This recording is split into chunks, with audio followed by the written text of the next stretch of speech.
Bienvenue à Manga Badass. Donc aujourd'hui je vais vous présenter en version physique, en version papier, le manga Blue Flag, le premier tome. À savoir si je continue ou si je ne continue pas. Alors Blue Flag, j'en ai beaucoup entendu parler, par-ci, par-là, et souvent ça tarissait pas d'éloges. Franchement il n'y avait que des bons retours, à un point que Blue Flag, Blue Flag, Blue Flag, Blue Flag, Blue Flag, et ben je suis assez curieux de savoir ce qu'il en est et je vais me faire ma propre opinion. Alors tout de suite vous pouvez voir la couverture est assez sympathique. On a juste la première crainte qui vient comme ça, c'est que ce soit un shoujo. Lorsqu'on voit le dessin, c'est assez épuré au niveau des décors. Donc c'est vraiment un petit peu la marque de fabrique des fois de certains shoujo où on a très peu de fond. Mais comme vous pouvez le voir, donc moi j'ai pas envie de mourir idiot, je me suis procuré le premier tome. Donc les dessins sont très agréables de par leur simplicité. On peut voir quand même que dans le fond c'est très épuré, ça peut faire penser un petit peu au shoujo dans la construction. On a des très beaux portraits avec des expressions qui peuvent être assez marquantes. Comme on a des expressions un peu plus gag, un peu plus légères, un peu plus déformées. Et ça se marie très bien, hein, les visages très sérieux, voilà, plein de charisme, et les visages un peu de gag. Donc les deux se marient bien et c'est vraiment très bien fait. D'autant plus que ça sert le récit. Les personnages sont très réussis et en particulier le héros. En fait, dès le début de la lecture, on suit le personnage principal qui est un jeune garçon et on partage un petit peu ses pensées ou voilà, son ressenti sur certaines choses. Et voilà, il n'est jamais dans l'extrême, il est dans la nuance. Lorsqu'il n'aime pas quelque chose, on peut le comprendre. Donc voilà, c'est un personnage assez intéressant quand même. Il est très commun, voilà, il nous ressemble, on peut le dire clairement, il nous ressemble. C'est pas un personnage qui est isolé, il a sa petite bande d'amis.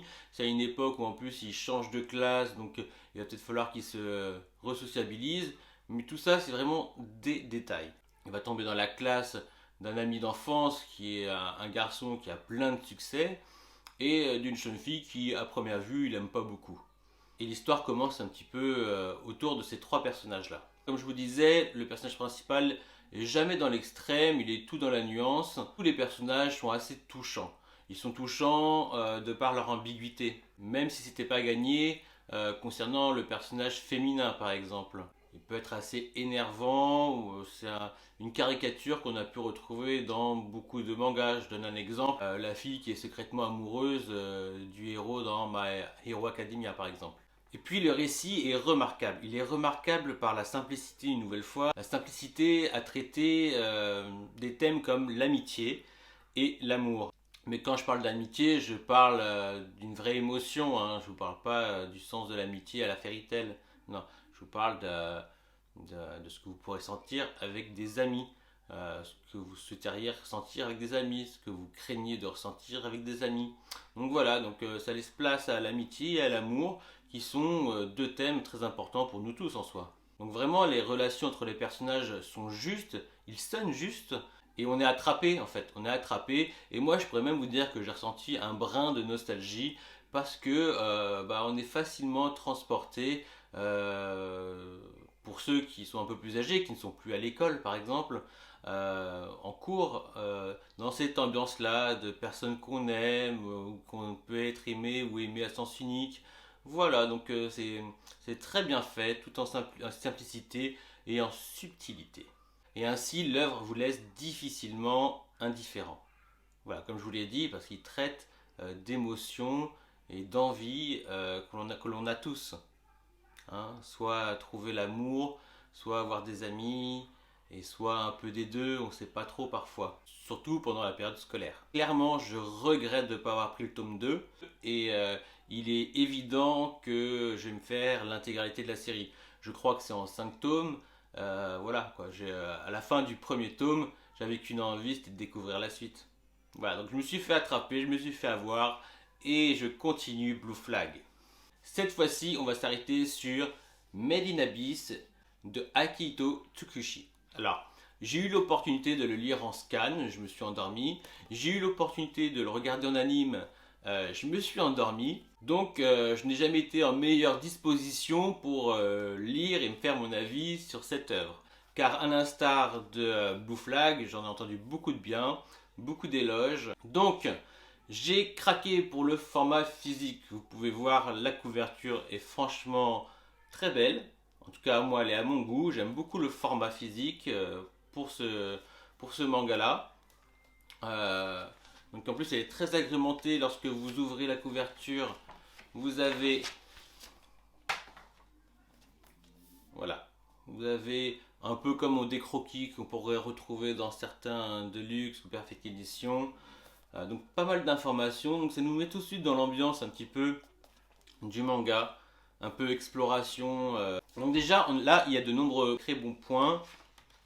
Même derrière, on voit donc toute la légende concernant c'est la légende concernant les niveaux de la malédiction de l'abysse.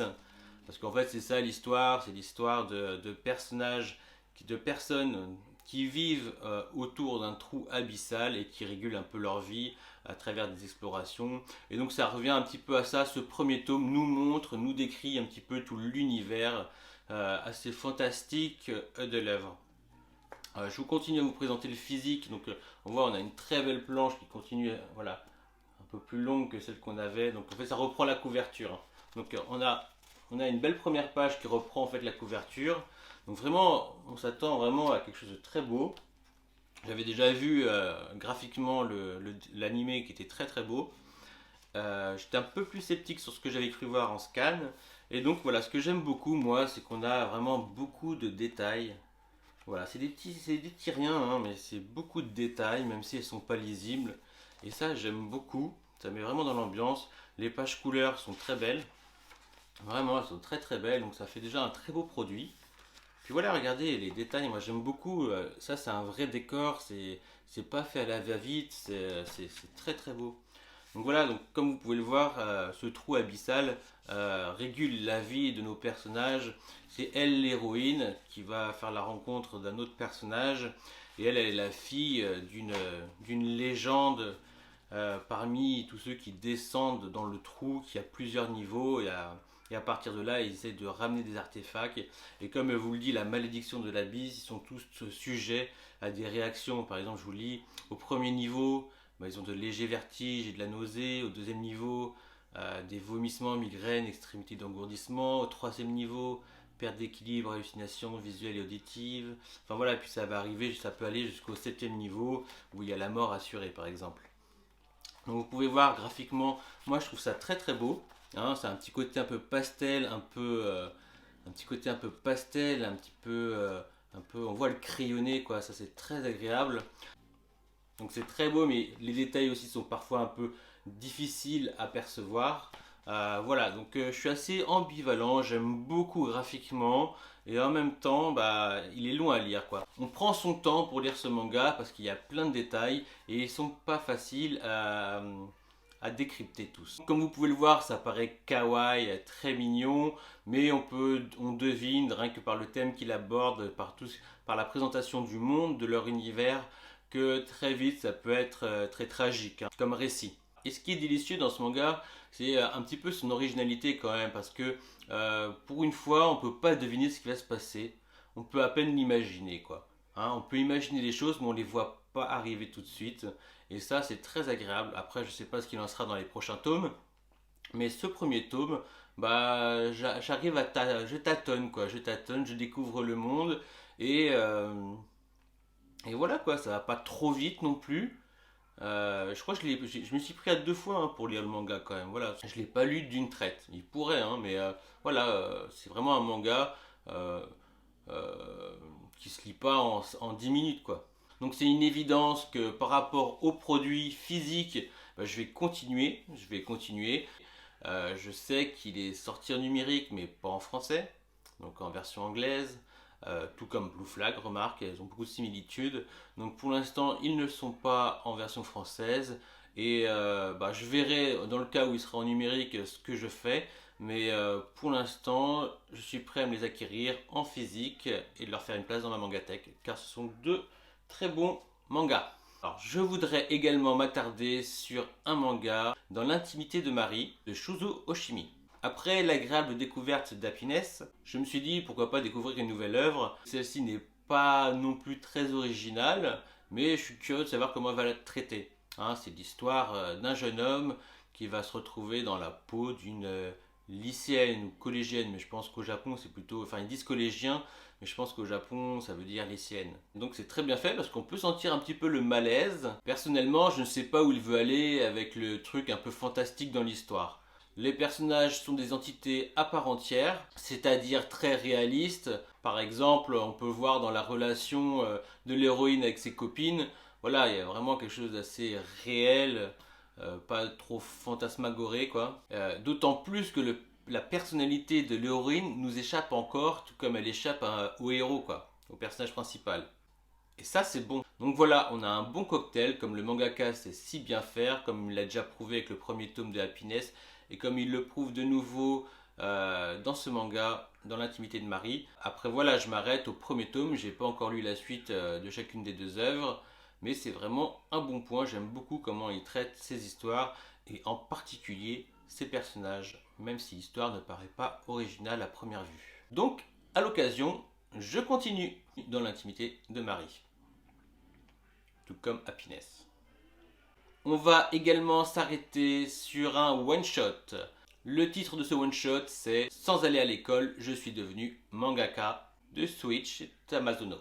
Comme le titre l'indique, on a le droit à une œuvre autobiographique. Comme le titre l'indique, on a droit à une œuvre autobiographique d'un enfant qui a des difficultés à trouver sa place dans le système scolaire et de par sa singularité à se faire des amis. Et il va trouver en Dragon Ball la force de devenir mangaka. Alors ainsi, j'ai l'impression de vous avoir spoilé tout le manga.